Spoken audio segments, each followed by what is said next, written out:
L'anorexie mentale touche aujourd'hui près de 1% de la population française. C'est une maladie essentiellement féminine et qui concerne majoritairement les adolescentes. Je crois qu'il est important d'avoir ce chiffre en tête. Une personne malade sur 5 meurt de l'anorexie. J'ai voulu comprendre un petit peu plus dans cet épisode les dessous de ce trouble du comportement alimentaire en invitant Laura Di Lodovico, médecin psychiatre italienne, ancienne chef de clinique aux hôpitaux de Paris et chercheuse à l'INSERM et à l'Université de Bordeaux, spécialisée sur le sujet. Laura prend le temps d'expliquer à vous, parents, les ressorts de cette maladie, les signes à repérer, la prise en charge à demander et toutes les stigmatisations dont cette maladie souffre.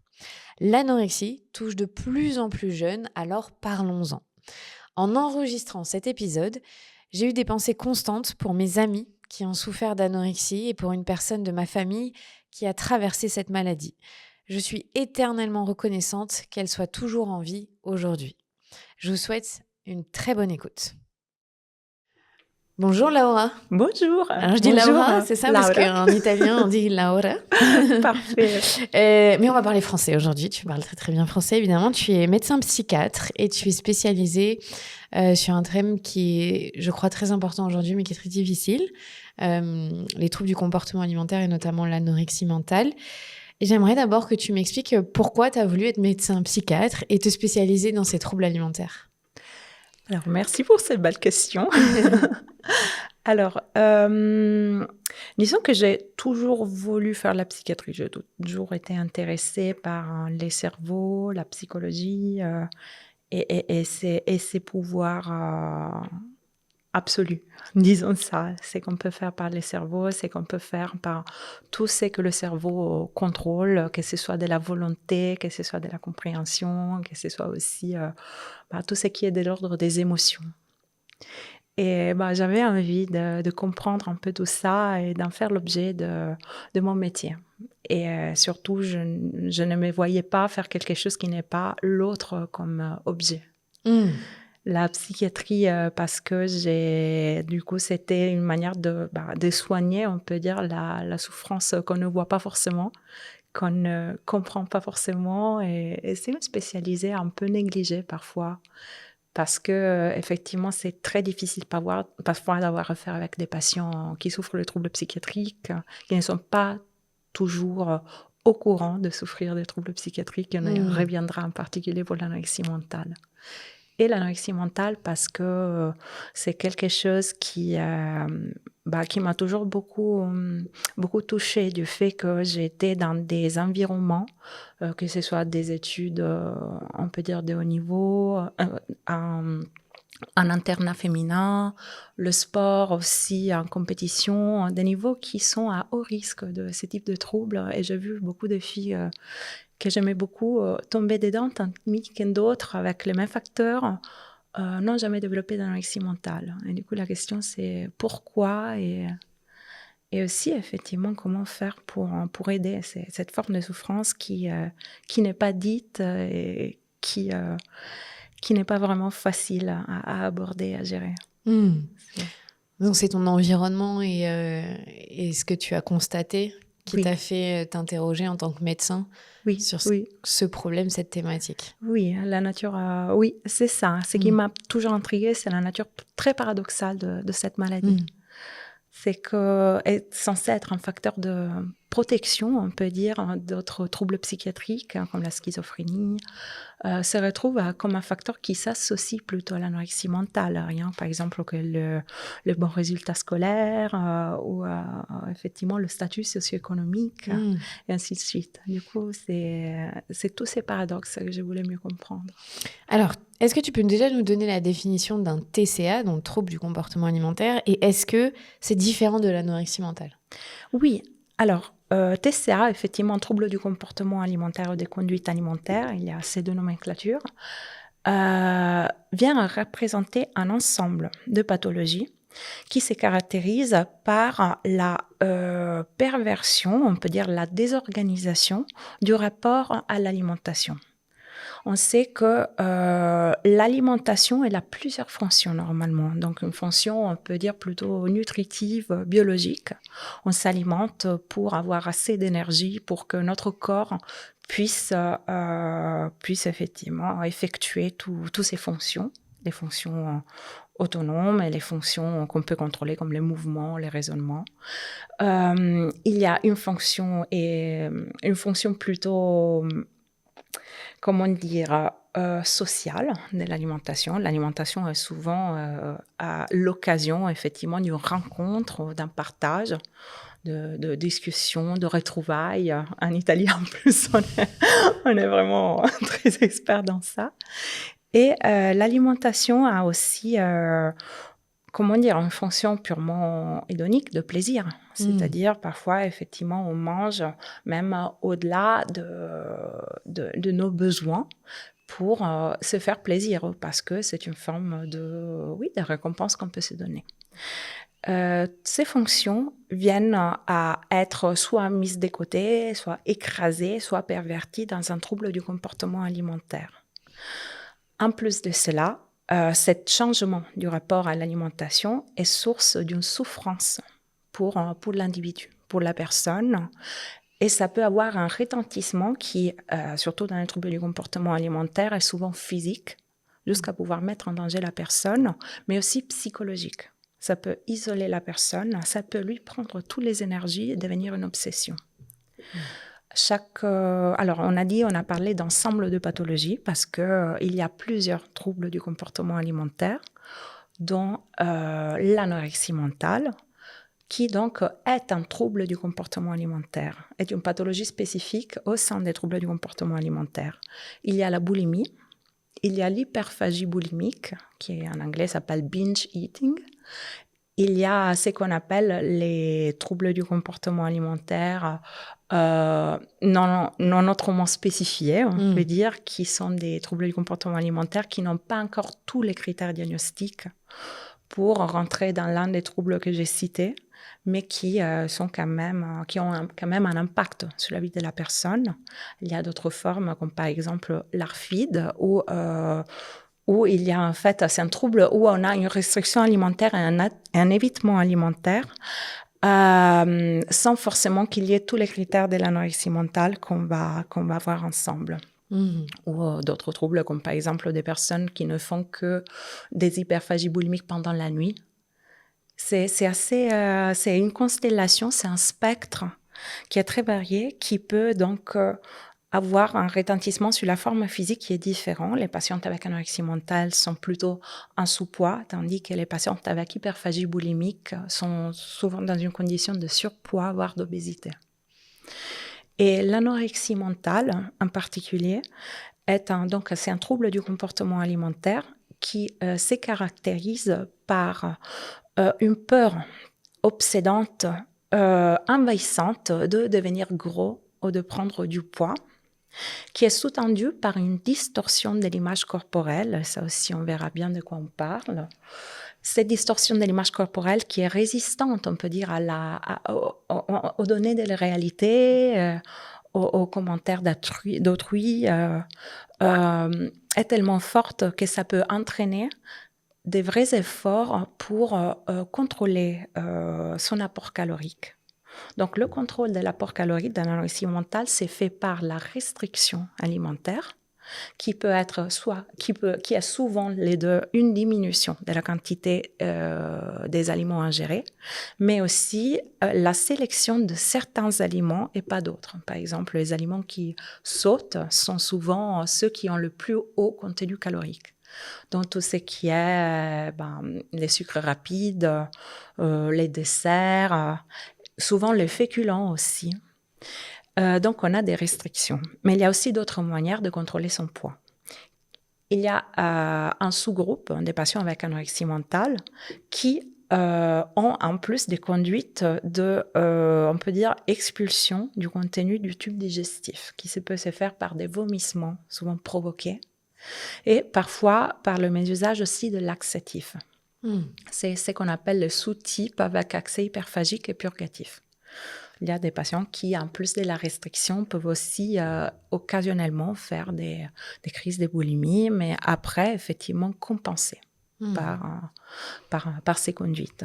Une autre forme de compensation des apports alimentaires, ça ne sert pas qu'à ça, mais c'est très fréquent en tout cas, c'est une activité physique qui est souvent complètement disproportionnée par rapport aux apports caloriques. Donc, on a dit donc, qu'il y a la restriction, il y a les stratégies de contrôle du poids, il y a une perturbation de l'image de soi, il y a une peur de devenir gros, et tout cela, dans l'ensemble, conduit à une condition de sous-poids, de dénutrition. Donc, on a des patients qui sont plutôt à l'extrême bas, on peut dire, du spectre pondéral ou des indices de masse corporelle. On verra après, c'est une mesure clé. En fait, dans ce que tu expliques, dans les TCA, donc ce sont des maladies qui peuvent interférer l'une avec l'autre au final. Oui. On n'est pas forcément que anorexique, on peut être anorexique et boulimique. On peut faire de l'hyperphagie et faire de l'anorexie. Enfin voilà, il y a tout ça qui est ensemble. Donc, c'est compliqué, j'imagine, à diagnostiquer et à traiter parce qu'il y a beaucoup de couches. Oui. Et surtout, ce qui est vrai aussi est que on peut dire, c'est ça qu'on dit beaucoup à nos patients, on n'est pas anorexique, on n'est pas boulimique, on souffre d'anorexie, on souffre de boulimie. Et toutes ces pathologies peuvent aussi évoluer. C'est-à-dire, on voit par exemple des patients qui, au début de leur adolescence, par exemple, avaient une forme d'anorexie mentale restrictive qui, après 2-3 ans, s'est transformée dans une forme d'anorexie mentale avec conduite de purge. Donc, une forme avec accès hyperphagique et conduite de purge. Et ça se trouve que plus tard, elle évoluera à boulimie ou pas. On peut dire que les issues et le développement du trouble, ça ne suit pas des règles générales. Mais oui, on peut avoir plusieurs dimensions au sein d'une même personne et au cours de l'histoire de cette personne aussi. Pourquoi est-ce qu'on déclenche ce type de maladie ? Alors, ça, c'est une autre excellente question à laquelle on peut dire personne ne sait répondre par une seule phrase. Ou une seule phrase qui dure 5 minutes. Effectivement, alors l'anorexie mentale, comme presque toutes les maladies psychiatriques, est une maladie multifactorielle.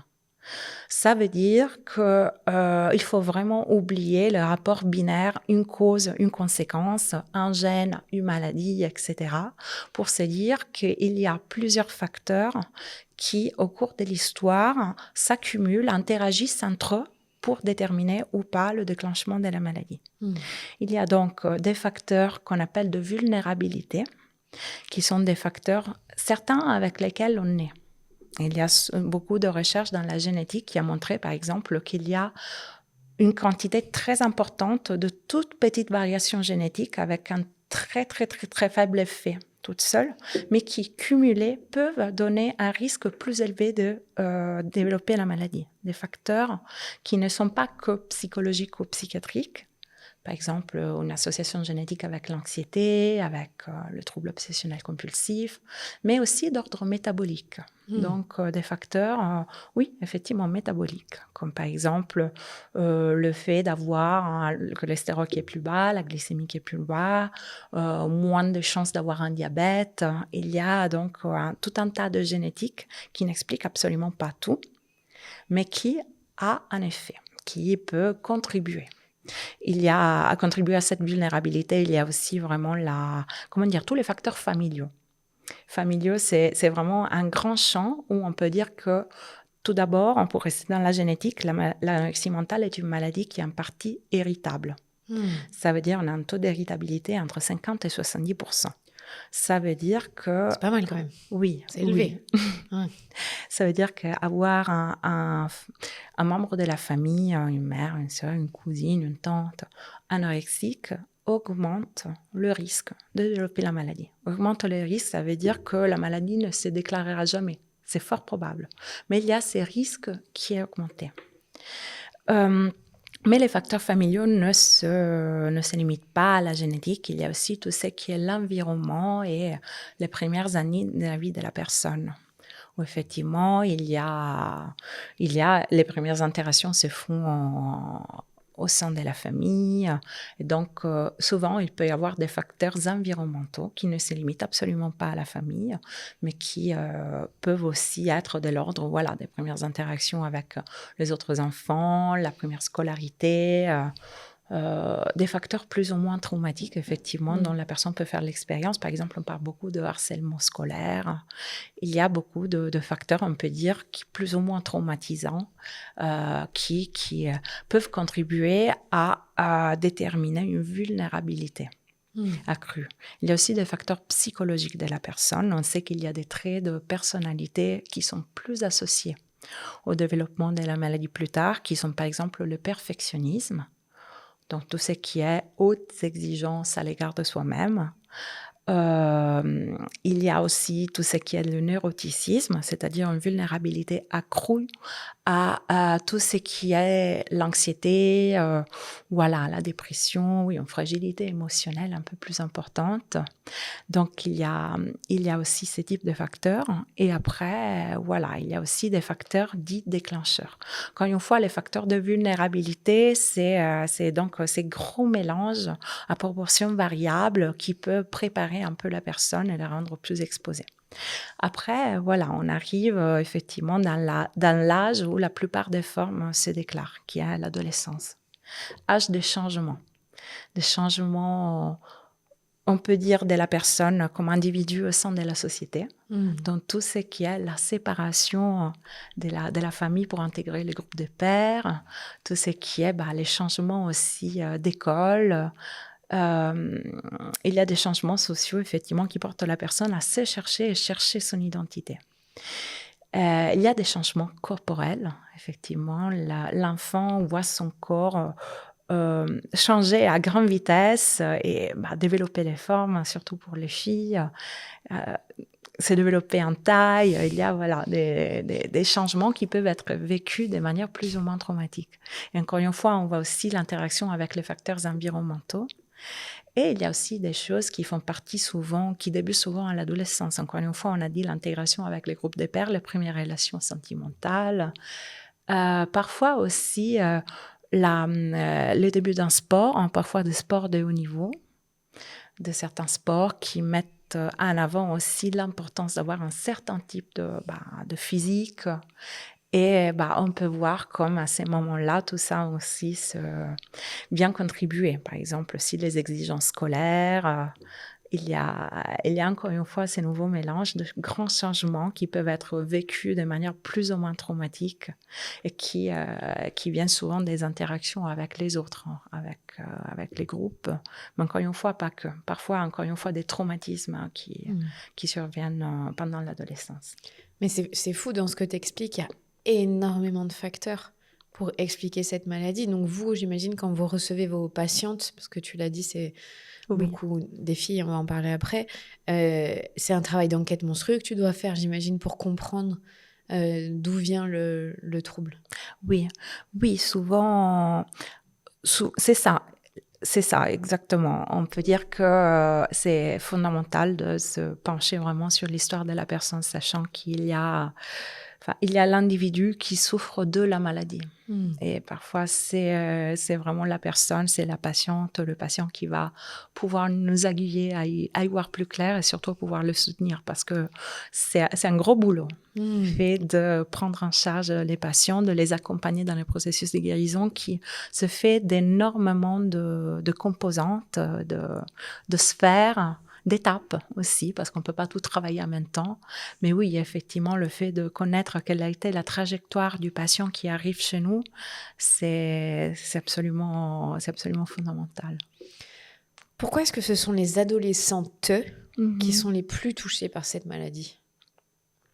Oui, effectivement, ça aussi, c'est une donnée de réalité. Pour chaque homme, chaque garçon qui développe une anorexie mentale, il y en aura 9 à 13. Enfin, il y a 9 à 13 filles. C'est une maladie à haute prévalence féminine.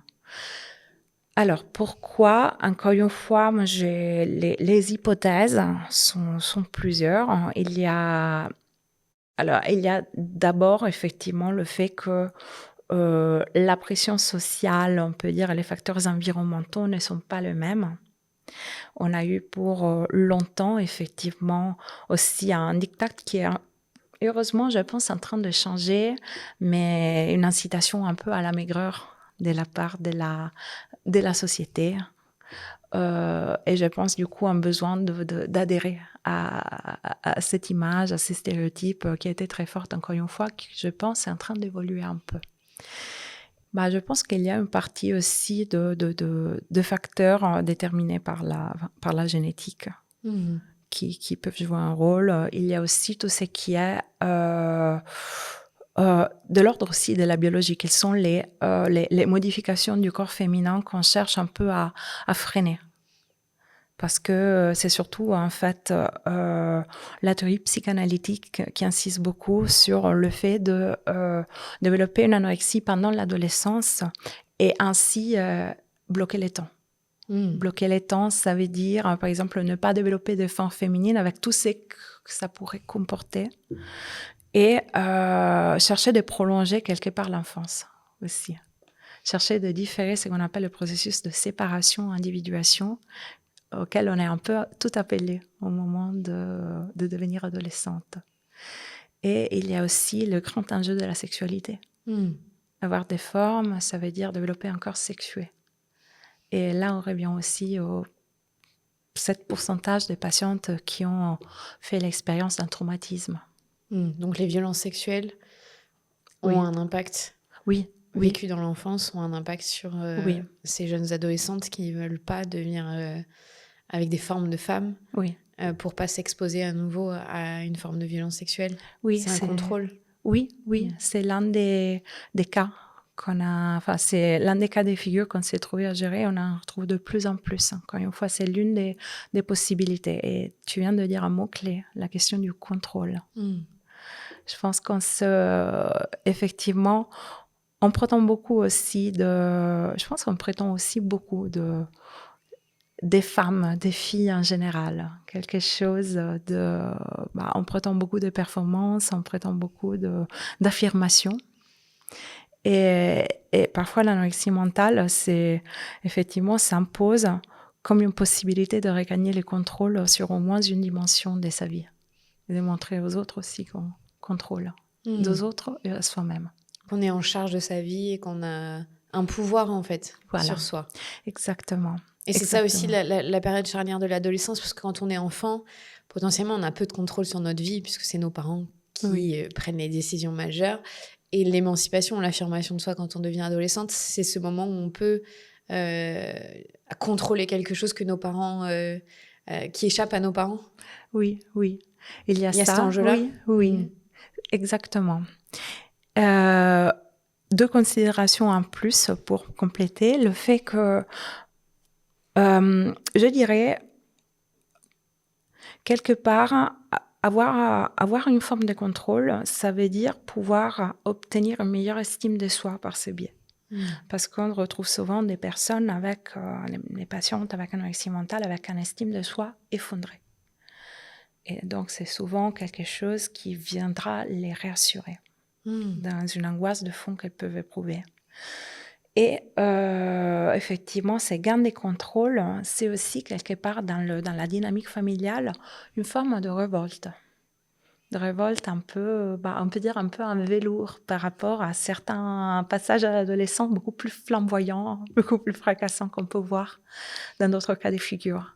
Et qui est beaucoup plus rare chez les patients qui développent une anorexie mentale, des personnes qui ont toujours été considérées comme des enfants sages, des personnes qui n'ont jamais fait de vagues, qui ont toujours été parfaites, et qui, quelque part, passent aussi par là pour exprimer quelque chose qui est très difficile à exprimer autrement, à défaut de pouvoir l'externaliser, que ça se voit.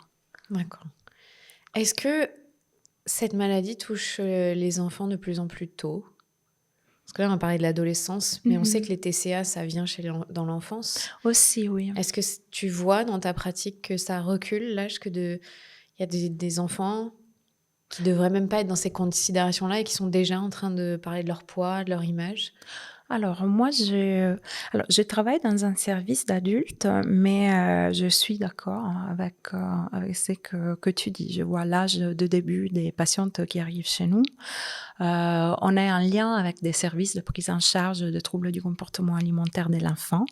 C'est effectivement l'anorexie mentale et les troubles du comportement alimentaire chez l'enfant, c'est très complexe, c'est très intriqué parce que effectivement l'enfant aussi, elle traverse des phases, des rapports avec l'alimentation qui sont très Hyper variés. dur, Je vois que tu hoches la tête. Non, mais c'est sûr que les enfants, ils peuvent avoir des phases où ça nous perturbe parce qu'ils veulent plus rien C'est manger. ça, Après, oui, là, l'aliment, ils l'aimaient bien hier, aujourd'hui, ils veulent plus. c'est ça. Et c'est vrai que ça peut être un peu, ça peut secouer, mais il y a une différence avec quelque chose qui est pathologique. Oui. Ça peut commencer à quel âge?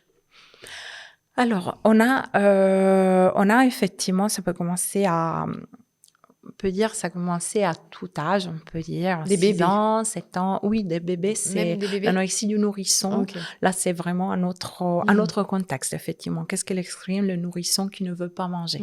Effectivement, on oublie un peu la dimension, effectivement, Du corps. du Oui. corps pour se concentrer plutôt sur la dimension de l'angoisse et la dimension relationnelle. Et effectivement, quand on voit un rapport à l'alimentation qui se perturbe chez les enfants, on se pose quand même plusieurs questions. Est-ce que c'est de l'angoisse? Est-ce que c'est une autre pathologie psychiatrique? Parce qu'il y a des pathologies où ça se recoupe un peu, par exemple au niveau des rituels alimentaires, au niveau de l'éviction de certains aliments. On peut aussi se poser la question si le comportement est enquisté, invalidant, si ce n'est pas une forme d'autisme. C'est très intrigué, Ou effectivement. le trouble obsessionnel du comportement, ce genre de Oui, choses? oui, Ok. oui, oui, un trouble obsessionnel compulsif, effectivement, une forme d'angoisse. D'une forme peut-être de dépression, c'est beaucoup plus rare, bien sûr, mais effectivement, pourquoi mon enfant ne mange pas? Il peut y avoir plusieurs réponses. L'anorexie mentale prépubère, on peut dire que c'est une maladie rare. Ok. Mais oui, c'est bien Mais de là, le je recule un peu. considérer, Tu mais sens oui. que... Oui, je pense que c'est de plus en plus précoce. Je lisais quelque chose, pardon, je l'ai pas, la stat, ça me revient, que les petites filles, à partir de 5 ans, elles ont déjà conscience si leur corps, il est OK ou non aux yeux de la société. Ça m'avait tellement choquée de me dire qu'à 5 ans, elles sont déjà préoccupées par l'image qu'elles renvoient Oui. aux yeux des autres, Oui. au lieu de s'évertuer à jouer, à grimper, à se salir, je sais pas, tu vois, à se raconter des histoires. Ça a dit beaucoup, tu crois pas, de ce qu'on attend déjà des petites filles à cet âge-là, d'avoir une image corporelle qui convient à ce qu'on voudrait de la perfection? Je pense effectivement, oui, c'est comme si ça devenait de plus en plus précoce, effectivement. Je pense aussi, je pense qu'il y a plusieurs variables en jeu, parce que d'un côté, c'est vrai aussi que, heureusement, la conscience de cette maladie évolue aussi grâce aux initiatives comme la tienne. Le fait de pouvoir le divulguer, de pouvoir offrir ces occasions de confrontation, d'information au grand public. Mais c'est vrai aussi qu'on a des facteurs qui rentrent en jeu de plus en plus tôt et qui sont... moi, j'ai en tête, par exemple, aussi l'accès aux réseaux sociaux et tout ce qui est les données de l'image, effectivement. Depuis que les réseaux sociaux sont arrivés dans nos vies, ça a un plus gros impact, ça génère plus de maladies. C'est quoi le pourcentage de la population qui peut être touchée par l'anorexie? Alors, on parle de 0,9 à 1,5%. Ok. Euh, Ça reste quand même des centaines de milliers de gens, Oui. au final. Oui. Sur 68 millions, 1%. Oui. Ok. Et effectivement, là, par exemple, à Sainte-Anne, à Paris, on est en train de mettre en place un site internet ouvert en fait à toute la population d'Île-de-France où la personne puisse répondre à des questionnaires et comprendre effectivement s'il y a quand même au moins des traits, des dimensions, sans forcément qu'il y ait un trouble. Tel que diagnosticable selon les critères, mais qu'il y a déjà des dimensions. Je pense que là, on touche une partie des populations qui est beaucoup plus vaste, mais ils n'arrivent pas tous aux soins. C'est très difficile, en fait, d'établir une épidémiologie directe de l'anorexie mentale, en particulier en France. Pourquoi? Alors ça dépend, par exemple, parfois aussi de l'organisation des pays. Par exemple, des pays scandinaves, ils ont des registres de données, des bases de données immenses qui répertorient tous les accès aux soins et toutes les pathologies de tous les habitants de la nation, ce qui permet effectivement de faire des statistiques systématiquement.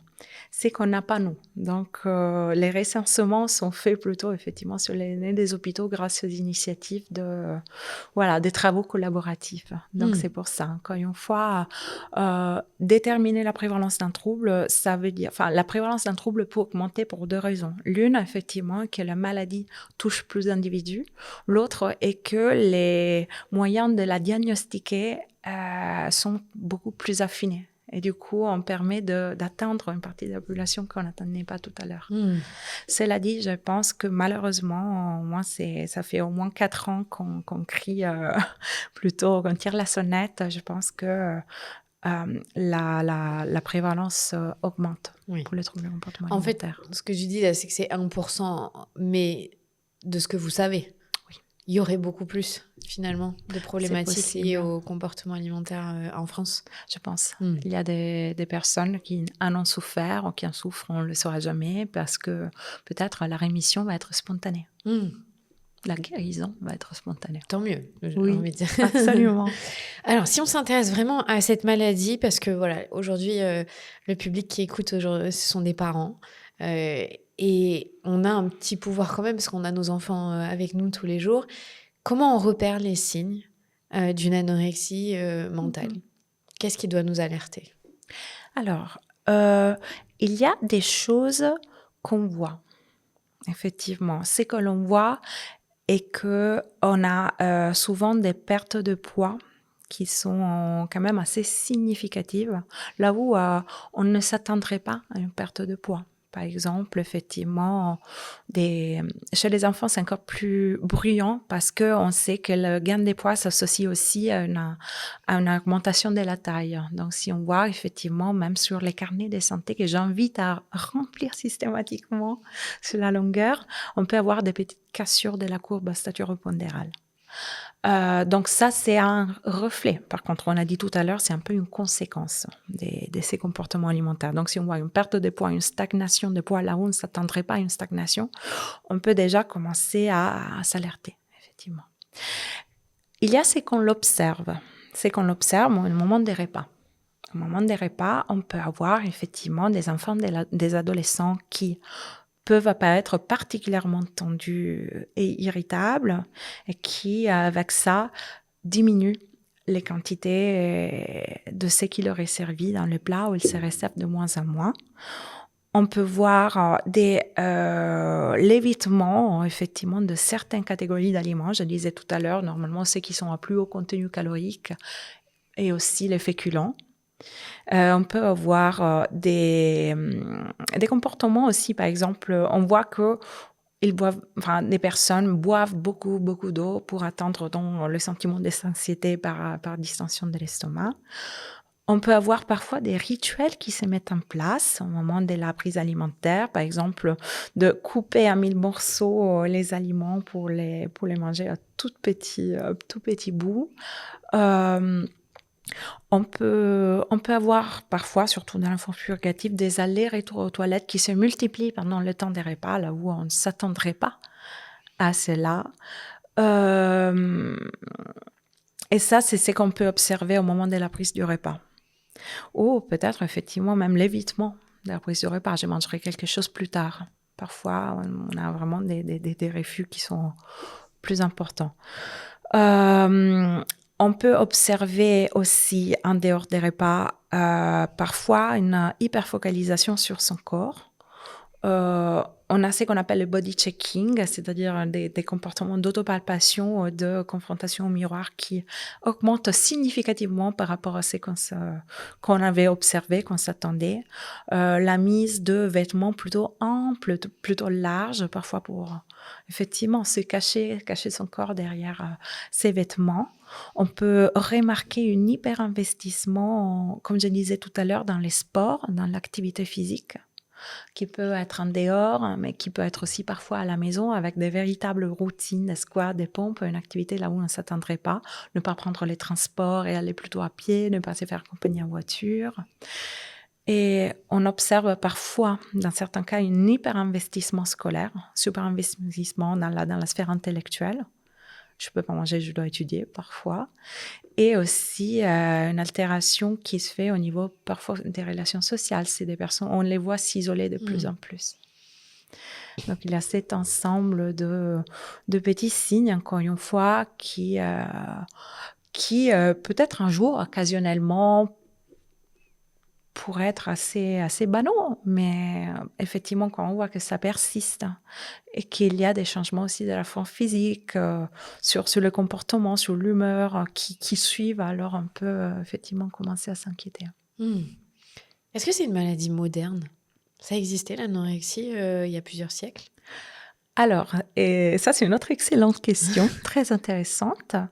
Avec le recul, on pense que oui, que l'anorexie mentale existait déjà.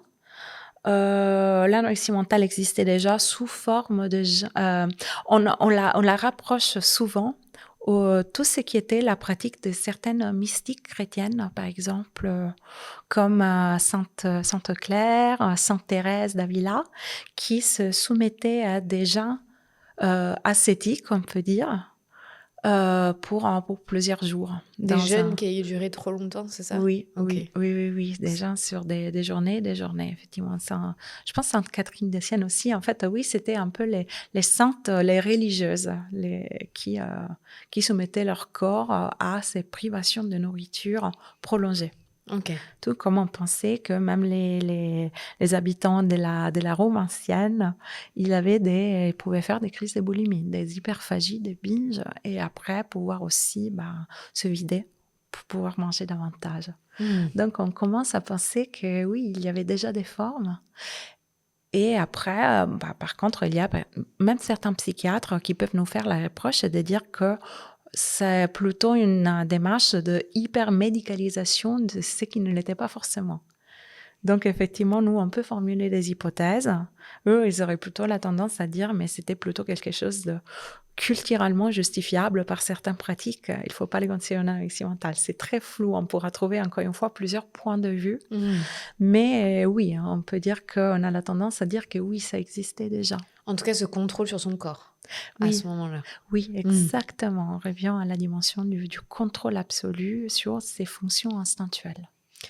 Tu as beaucoup parlé justement de ce contrôle, de palper son corps, de cacher les formes qu'on a, de vouloir ralentir le processus de devenir femme. Ouais. C'est quoi, du coup, ce mot qu'on utilise qui s'appelle la dysmorphophobie? Oui. C'est dur à écrire aussi. Dysmorphophobie. Oui, je l'ai mal dit, tu vois. Dysmorphophobie. Oui. Ça correspond à quoi, la dysmorphophobie? C'est plus facile à dire en anglais. Dysmophobia. C'est vrai. Alors, en fait, c'est ce dont on parlait tout à l'heure. On peut dire que ça fait partie des symptômes de l'anorexie mentale, même si on peut retrouver une dysmorphophobie même sans anorexie mentale. C'est, en fait, pour une dysmorphophobie, on entend une perturbation de l'image de son corps, une distorsion de l'image de son corps. Donc, en particulier, dans l'anorexie mentale, on parle vraiment du fait de se voir en surpoids ou à poids normal lorsque on commence déjà à être plus ou moins gravement dénutri. Avoir une perception altérée de son corps, se sentir grosse. Et effectivement, ça renvoie aussi à une autre dimension de la maladie, le fait que malheureusement, parfois, les personnes, les enfants, pourront être plus ou moins étanches lorsqu'on leur renverra les constats qu'elles ont perdu du poids. Quoi, ils répondront, mais pas du tout. Au contraire, j'ai encore beaucoup de poids à perdre, je me trouve grosse, je suis énorme, ou je suis juste à poids normal et tout va bien. La preuve, mes résultats sont excellents à l'école, j'ai fait mes performances sportives, je me sens bien. Donc, effectivement, la dysmorphophobie, c'est une altération de la perception de son corps qui ne relève pas du mensonge, qui ne relève pas de la volonté de cacher ou de mentir. C'est vraiment parfois à rattacher à un défaut d'insight, on peut dire. Et pour insight, on entend un défaut vraiment de capacité d'introspection et de perception de soi, correct. Mais ça, tu l'as dit, c'est pas obligé que ce soit relié à l'anorexie mentale. C'est ça, On oui. peut tous et toutes vivre ça un jour dans notre vie, non? Moi, Oui. j'ai la sensation, des fois, je regarde des photos de moi il y a 10 ans, de me dire, mais pourquoi je trouvais que j'étais un peu gros, enfin, grosse, je mets des gros guillemets, hein. Alors que quand je me regarde en photo, j'étais très, très bien. Mais on peut tous passer par des phases comme ça, sans basculer dans un trouble du comportement. C'est ça, on peut tous se sentir mal dans son corps. Oui. Et effectivement, ça ne suffit pas pour se considérer affecté par une anorexie mentale. Non, c'est pour dire aux gens que ça peut arriver au cours de la vie sans derrière déclencher de maladie. Et aussi parce qu'on vit dans une société où on est tellement obsédé par l'image. Ouais. On a beaucoup plus de miroirs aujourd'hui à la maison, ce qui n'était pas le cas avant. Donc on se voit plus, on a plus de comparaisons avec les réseaux sociaux. Donc c'est vrai que c'est une gymnastique, je trouve, difficile au quotidien de se détacher de ce que ça veut dire avoir un corps qui correspond aux attentes de la société. C'est vrai. Plus de miroirs, plus de caméras. Oui, effectivement. Bonjour les caméras. C'est vrai. C'est une pression qu'on peut ressentir. Ouais. La question, c'est est-ce que notre manière de nous percevoir à travers notre corps impacte significativement l'estime que nous avons de nous-mêmes, la perception que nous avons de nous-mêmes. Est-ce qu'on arrive à passer à autre chose ou est-ce que ça devient une obsession, ça devient quelque chose pour lequel on serait à même de délaisser d'autres sphères qui sont hyper importantes. Encore une fois, la socialité, les autres expériences, la sexualité, le plaisir.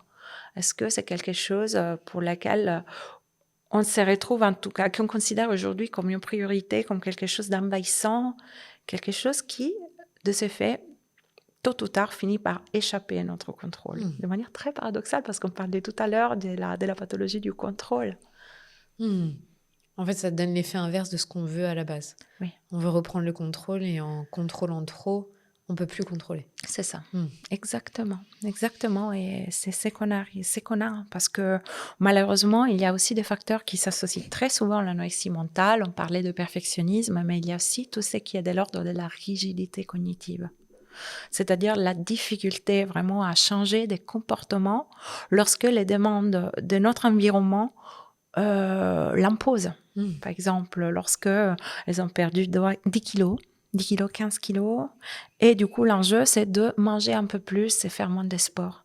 Et là, c'est une difficulté majeure pour ces patientes d'inverser la tendance. Et encore une fois, c'est pas parce qu'elles ne veulent pas. C'est parce qu'elles n'y arrivent pas ou parce que si elles le font, les pensées parasites de culpabilité, elles sont tellement écrasantes qu'elles préfèrent juste trouver la paix et se rassurer en faisant ce qu'elles ont toujours fait, plutôt que se confronter à l'angoisse et rumination sur les heures qui viennent, de se dire « t'as mangé tant, tu vas prendre tant au niveau des hanches ». Quand on écoute les personnes qui souffrent d'anorexie, elles parlent souvent de punition. Elles ont mangé, 3 gâteaux, du coup elles vont aller courir 20 minutes. Ou les 24 prochaines heures, elles ne vont pas manger. Il y a ce rapport-là de conséquences, de se punir, de se faire mal parce qu'on culpabilise. C'est quoi l'émotion sous-jacente? Effectivement, c'est vrai qu'il y a une forte sensibilité à la punition. Je pense que c'est un cocktail explosif de très faible estime de soi. Donc un rapport qui peut être violent avec soi-même, effectivement. Ce sont des patients qui sont capables d'une forte sévérité. Il y a la dimension de l'ascétisme qu'on considère pour venir aussi aux saintes, aux religieuses du Moyen-Âge, qui est vraiment cette épuration de toutes les sources de plaisir donc coupable, plaisir qu'elles ne méritent pas, parce qu'elles n'ont pas assez fait pour le mériter. Et il y a aussi parfois des véritables distorsions cognitives. On parlait des distorsions de l'image de soi, mais il y a aussi parfois des syllogismes aberrants de notre cerveau qui dira si on mange 90 grammes de riz, ces 90 grammes de riz seront transformés en graisse sur mon corps. Le fait de pouvoir effectivement avoir une distorsion totale des croyances autour de la nourriture, qui perd complètement de logique et de rationalité. Tu vois, moi, j'ai 3 petites filles. Est-ce que moi, en tant que maman de Oui. 3 petites filles, j'ai, un poids dans ce que je vais leur transmettre par rapport à mon rapport au corps, à mon rapport à la nourriture? Tu vois, est-ce que nous, en tant que parents, on a un rôle à jouer pour, les mettre dans les meilleures conditions? Tu vois, qu'est-ce qu'on pourrait faire? Je sais pas comment te le dire, Oui, comment on doit leur parler de ça oui, pour pas les impacter oui, et leur mettre une pression, oui. quelconque? Très bien. Ça aussi, c'est une très bonne question. Je veux bien donner des pistes.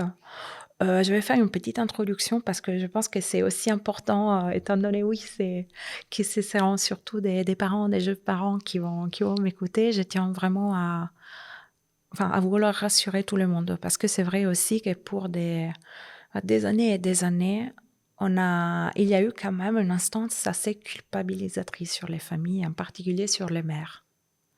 Pour longtemps, l'anorexie mentale a été la maladie du lien avec la mère. Et c'est assez horrible, effectivement, c'est dont nos familles font l'expérience.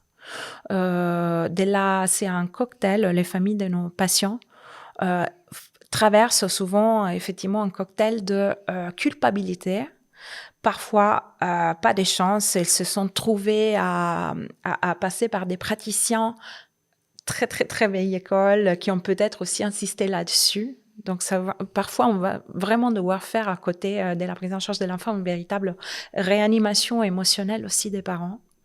Il y a de la culpabilité, il y a de l'impuissance. De l'impuissance parce qu'on se retrouve devant des enfants assez étanches. Des enfants très intelligents, mais assez inaccessibles. Déjà pendant l'adolescence, ils sont assez inaccessibles en soi, mais là... Donc effectivement, il y a ça, il y a évidemment énormément d'inquiétude, énormément d'angoisse.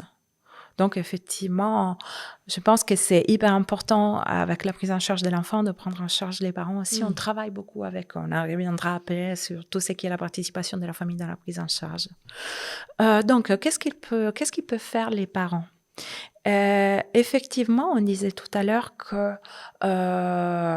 le repas est un moment aussi de socialité. Donc, je pense que après, voilà, il y a tout ce qui est les exigences de la vie moderne, mais si on a la possibilité, encore une fois, j'insiste, parce qu'on a des vies, on est vraiment très happé par le travail et les mi-casquettes qu'on a aujourd'hui, mais lorsqu'il est possible, vraiment chercher de recréer cette atmosphère de partage d'un repas, d'échange aussi. Bien sûr, il y a aussi tout ce qui est... je pense que c'est plutôt une attitude de vigilance bienveillante et non pas intrusive. Celle qu'on est appelé à faire, effectivement. On sait qu'à l'intérieur de la famille, effectivement, pouvoir rester vigilante sur la santé physique de l'enfant en évitant des commentaires sur leur forme physique. Effectivement, tout ce qui est « t'as grossi, ah, dis donc, t'as un bon appétit », toutes ces remarques dont on ne sait pas, on ne connaît pas aujourd'hui l'impact sur la subjectivité de la personne. Bon, éviter effectivement toute remarque un peu dévalorisante, mais ça, je pense que ça va de soi, même si bien sûr on peut tous être en colère, on a les droits. L'important c'est quand ça arrive de pouvoir revenir dessus, débriefer. Je pense que oui, c'est aussi une activité de veille attentive, de valorisation là où est possible, d'ouverture aussi à l'échange et aux commentaires qui peuvent venir de la personne en évitant effectivement la pression sur l'apparence physique. C'est ça, oui, sur le corps. Est-ce que quand on parle, par exemple, des aliments, parce que, tu vois, nos enfants vont nous demander toute la journée des bonbons, des gâteaux, Oui, des glaces, c'est de dire, il y a des aliments qui font du bien à notre corps et il y en a oui. d'autres, on le prend de temps en temps pour le plaisir. Ma question, c'est ça, c'est est-ce qu'on doit alarmer les enfants sur le fait qu'il y a des aliments qui sont nocifs quand même sur le long terme si on en prend tout le temps? Tu vois, c'est cette... Oui. cette frontière qui est difficile à trouver C'est ça. entre expliciter, parce qu'effectivement, manger des bonbons toute la journée, ça va pas faire du bien, et Mmh. pas en même temps, leur montrer que c'est mal ou que tu vois? Je trouve que c'est très dur Oui, en tant que parent trouver d'arriver un à trouver équilibre. ouais, l'équilibre entre à faire attention à leur santé évidemment Mmh. et évidemment leur laisser du plaisir et avoir, cette liberté que nous, enfants, on a eue parce que nos parents se posaient moins de questions sur la Oui. nourriture et on mangeait quand même pas forcément toujours équilibré. Comment est-ce que tu vois, toi, dans Mmh. ta pratique, tu vois les parents, comment on fait pour pas basculer dans quelque chose qui va créer, des Mmh. troubles? Bah, je pense que c'est, bah, tout est aussi dans l'équilibre effectivement. Je pense que c'est le fait de dire, voilà, en toute petite dose, voilà, ou effectivement les trouver, pas forcément que ça devienne l'enjeu d'une récompense. Mmh. Mais effectivement, de pouvoir, leur manifester que ça existe, manifester que oui, effectivement, c'est bon, c'est agréable, mais c'est vrai aussi que voilà, les bonbons donnent aussi des caries, qu'il y a aussi le grand allié, le dentiste qui C'est qui se vrai. met sur le coup et que oui, pris en grande quantité, il y a des aliments qu'on ne peut pas prendre en grande quantité parce que ça ne deviendrait pas bon pour la santé. Je pense que comment dire? La diversification alimentaire, sans démoniser les aliments, sans pour autant laisser libre accès. C'est un peu, voilà, j'ai toujours la tendance à euh, avoir un peu peur des extrêmes. Mmh. Parce que effectivement, priver par exemple un enfant pour toute son enfance de quelque chose pour qu'après il le découvre par d'autres moyens pendant l'adolescence, ça pourrait créer un peu l'effet boomerang. Et vice-versa, effectivement, en donner trop, ça pourrait, bah, effectivement, créer, enfin, ne pas le favoriser sur le plan du métabolisme, encore une fois, de l'état bucco-dentaire. Donc, je pense que c'est vraiment une question de diversification alimentaire en disant, oui, notre corps, il a besoin de tout.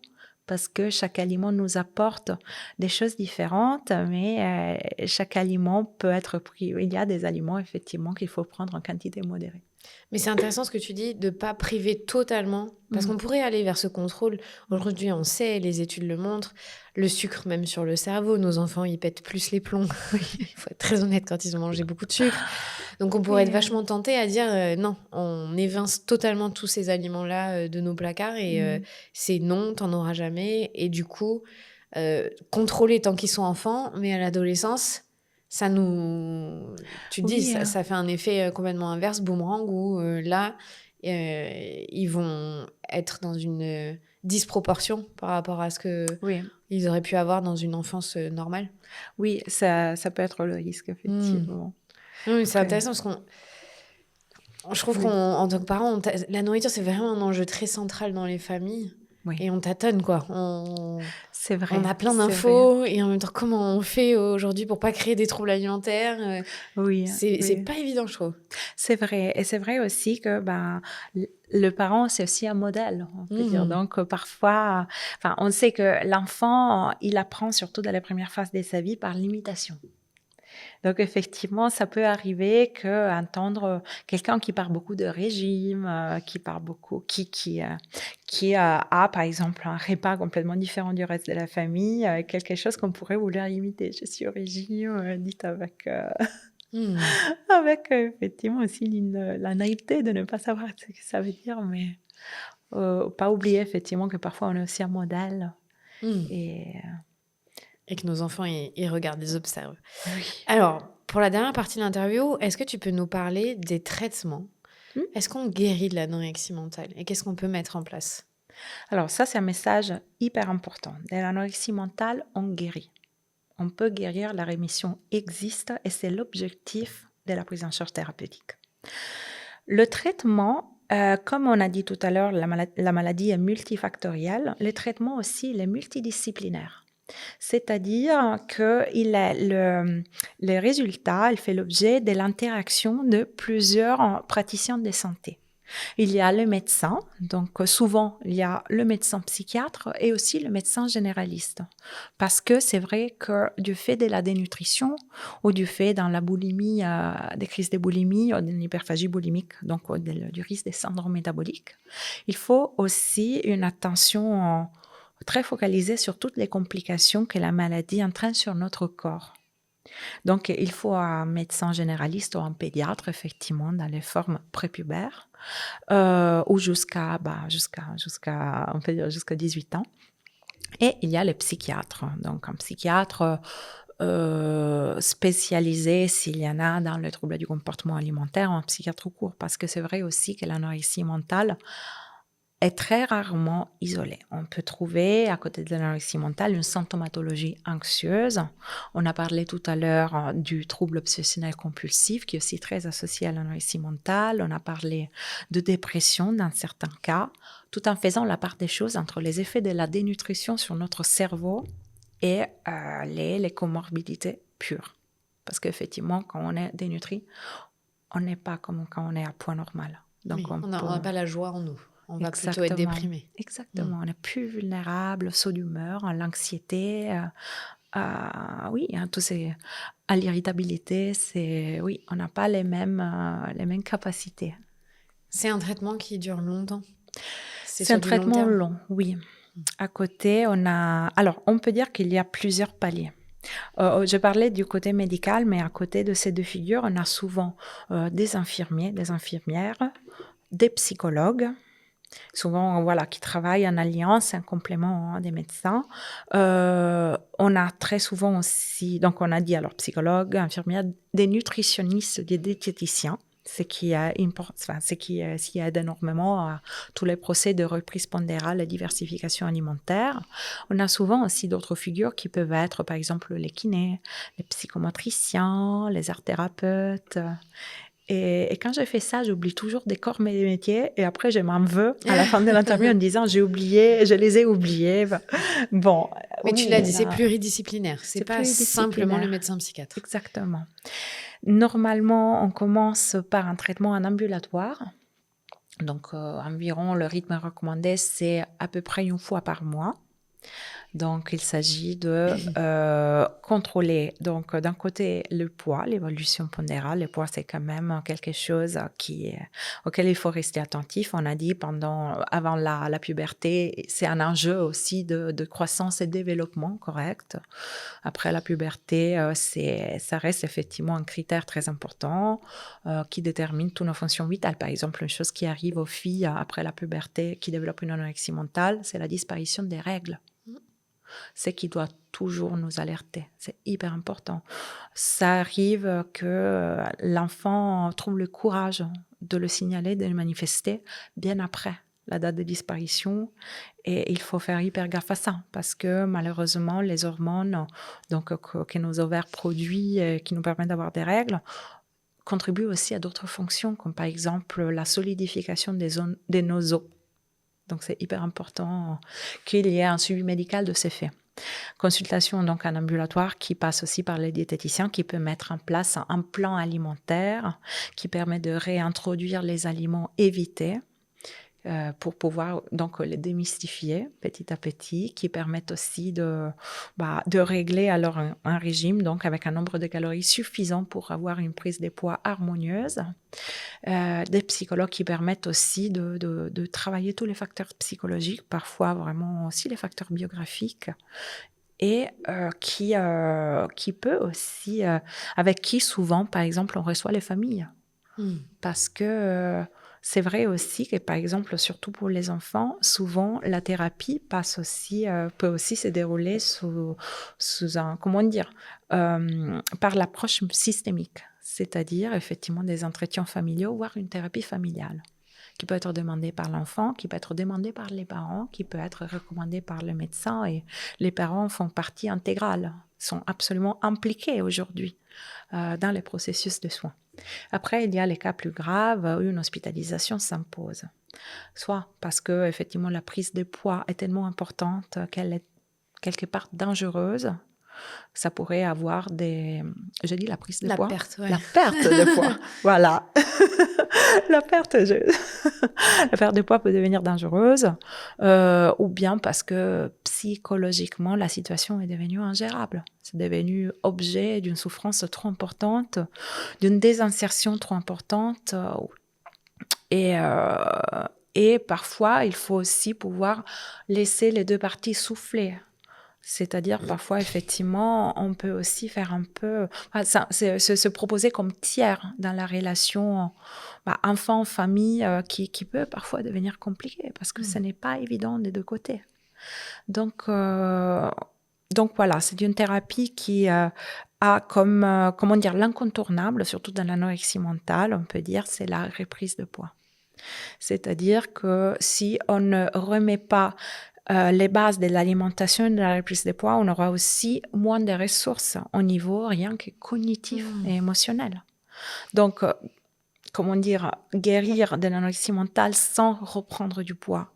Lorsqu'il est indiqué de reprendre du poids parce qu'on est dans une situation de dénutrition, ce n'est pas possible. Il faut revenir à un poids normal parce que c'est à ces moments-là qu'on aura le plein rayonnement de toutes nos facultés cognitives, intellectuelles, émotionnelles. Et le reste, on pourra le travailler. Effectivement, une thérapie donc psychologique, il y a plusieurs écoles, analytiques, cognitives et comportementales, de soutien. Et voilà, et on peut mettre en place aussi des mesures ultérieures. Par exemple, avec le sport, le rapport au sport, il est souvent complètement perturbé. Donc, il faudra effectivement calmer le jeu tant que le sport entrave la prise de poids, mais après pouvoir aussi rééduquer la personne au sport comme un moyen de participation sociale et de plaisir. Donc, il y a vraiment plusieurs dimensions à pouvoir soigner, pouvoir traiter. L'anorexie mentale, c'est une maladie qui tue. Est-ce que, en revanche, les patientes qui arrivent, toi, dans les unités, quand c'est vraiment à un point critique, est-ce qu'elles ont ce désir de mourir ou c'est vraiment ce contrôle qui les amène à mourir à petit feu? Les deux cas sont possibles.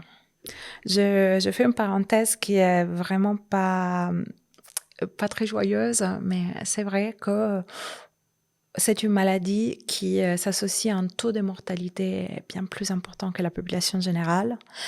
Et une patiente sur 5 décédera par suicide. Et effectivement, ça arrive souvent que c'est une maladie dans laquelle on s'enferme à un point tel que la charge de souffrance est devenue juste insupportable, ou on est tellement obnubilé sur toutes les autres issues et solutions possibles que malheureusement, c'est une issue qui est réelle.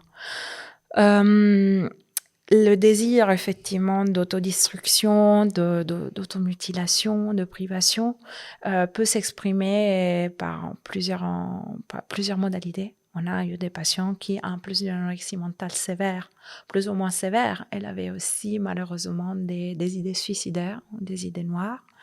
Et c'est arrivé au contraire des patientes qui n'étaient absolument pas suicidaires. Et le jeu de la maladie était vraiment dans cette forme de contrôle, de perfection, de pureté, d'hyper-efficacité en adoptant des critères, effectivement, des critères pathologiques. Quand tu décris donc que la maladie, ça se déclenche à l'adolescence, qu'on peut avoir des phases où elle est déclenchée, après peut-être un peu moins forte, on la contrôle. Quand elle n'a pas été prise en charge comme il faut et qu'elle est sous-jacente et qu'on arrive à l'âge adulte et on tombe enceinte, est-ce que les effets de l'anorexie peuvent revenir? Est-ce qu'il y a une liaison, parce que le corps se modifie quand on tombe enceinte? Ouais. Est-ce que dans la grossesse, il y a quelque chose qui se joue pour les futures mamans qui ont été anorexiques ou qui le sont encore un peu? Alors, dans ces cas-là, moi, j'ai tout vu. J'ai tout vu. Encore une fois, il n'y a pas de règle générale. Il faut dire que l'anorexie mentale, elle a quand même un impact sur la fertilité lorsqu'on reste en sous-poids.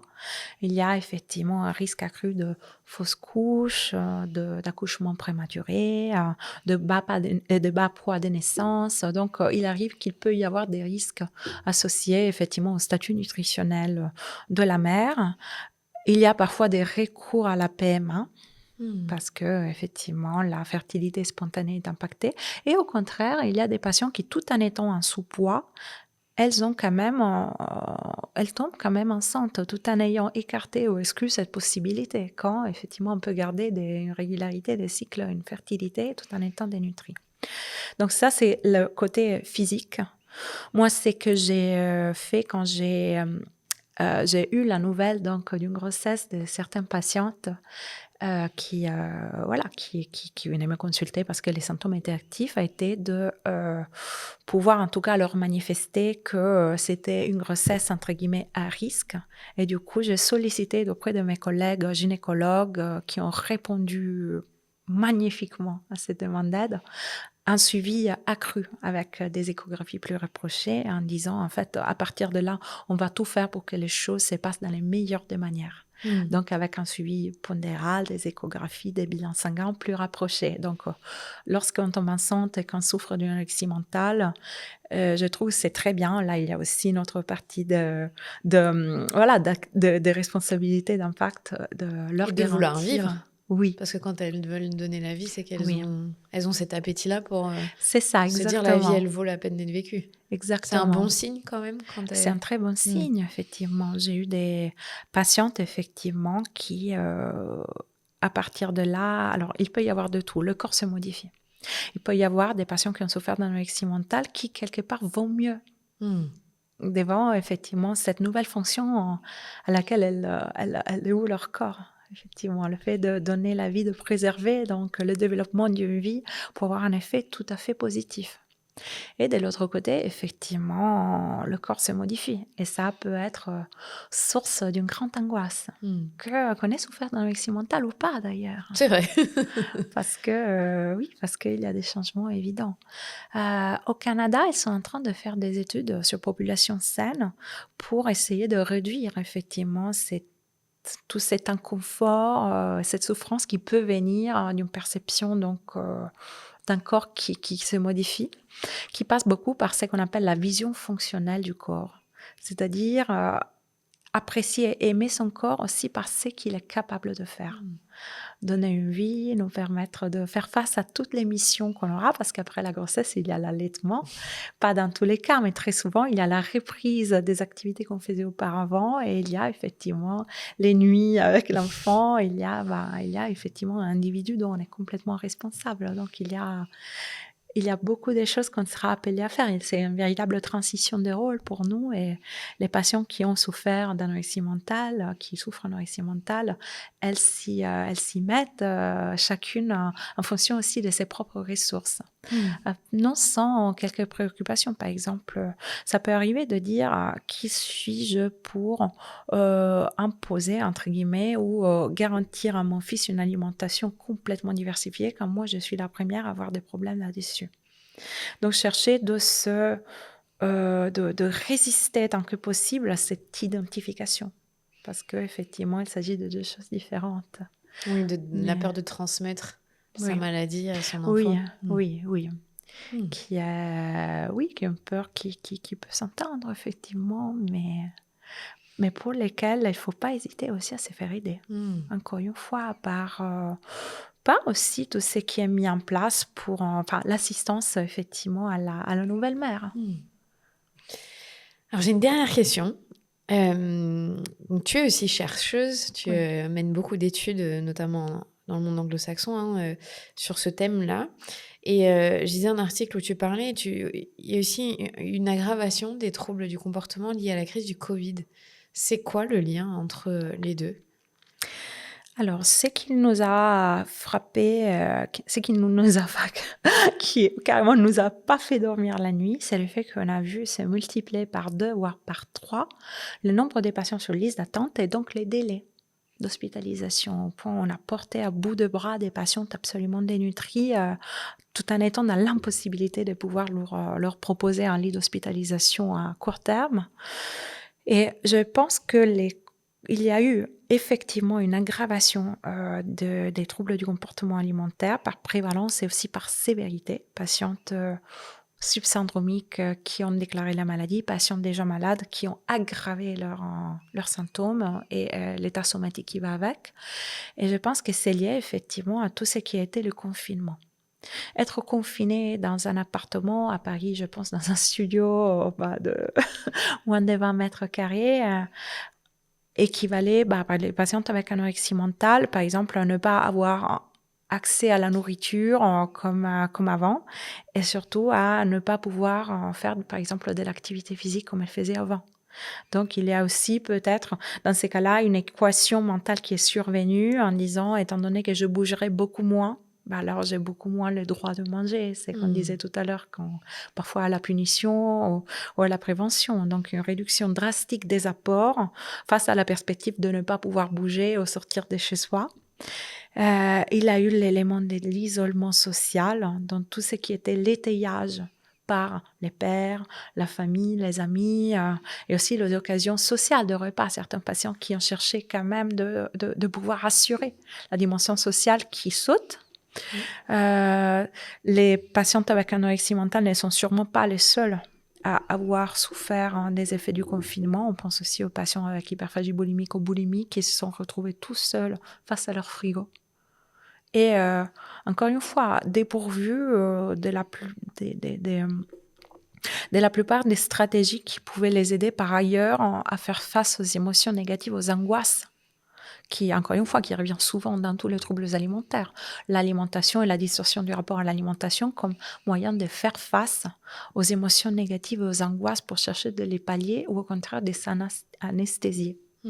Donc, encore une fois, c'était une manière, c'était un renfort des symptômes qui leur permettaient de faire face aux angoisses, aux émotions négatives. Voilà, je pense effectivement la diminution des possibilités de bouger, l'isolement social, aussi le tissu d'angoisse qui quand même nous a tous quelque part affectés. Je pense que chacun à son niveau ont sûrement contribué à cette augmentation qui est une augmentation réelle. Donc, il y a un avant-après Covid dans ce que vous avez vu, vous, dans votre pratique clinique, de patientes avec une sévérité avérée dans leur maladie. C'est ça. Moi, dans les années, j'étais chef de clinique à la clinique des maladies mentales et de l'encéphale, qui est un centre de prise en charge de troubles du comportement alimentaire à Paris, à Sainte-Anne.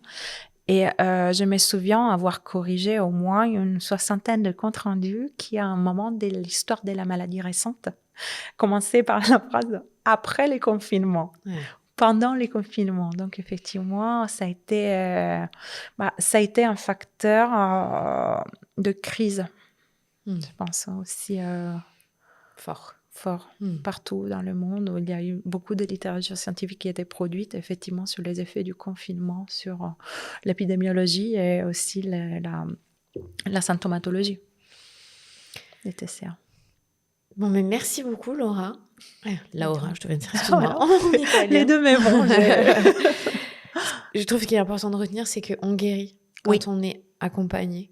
Ça demande du temps, d'être accompagné par beaucoup de professionnels. Ça demande de demander de l'aide. Ça demande de repérer les signes. Mais c'est possible de guérir. Et je pense qu'il y a eu une période où on disait aussi aux patientes qu'on ne guérissait pas vraiment. Et que c'était là pour la vie. C'est vrai. C'est vrai qu'on dit ça, on a anorexie mentale, enfin, on a anorexie pour toute la vie. Je ne suis pas d'accord. Je suis très allergique à l'identification avec cette maladie. Et je pense que si, effectivement, la chronicisation est possible, les rechutes arrivent, ce n'est pas pour autant qu'il faut perdre l'espoir et la volonté et la motivation pour s'en sortir, parce que c'est tout à fait possible. Et un autre message clé, c'est que je pense en tant que parents qui se trouvent à traverser cette épreuve, ne pas hésiter à eux-mêmes se faire accompagner, demander de l'aide, en parler, ne pas rester isolés face à ça. Parce qu'il n'y a pas de culpabilité à éprouver, il n'y a pas de stigmatisation à subir. Au contraire, c'est là qu'il y a, je pense, un besoin tout à fait légitime de se faire aider, accompagner aussi. Merci beaucoup d'avoir répondu à toutes mes questions. J'espère que ça aura éclairé, aidé et peut-être incité des gens à demander de l'aide.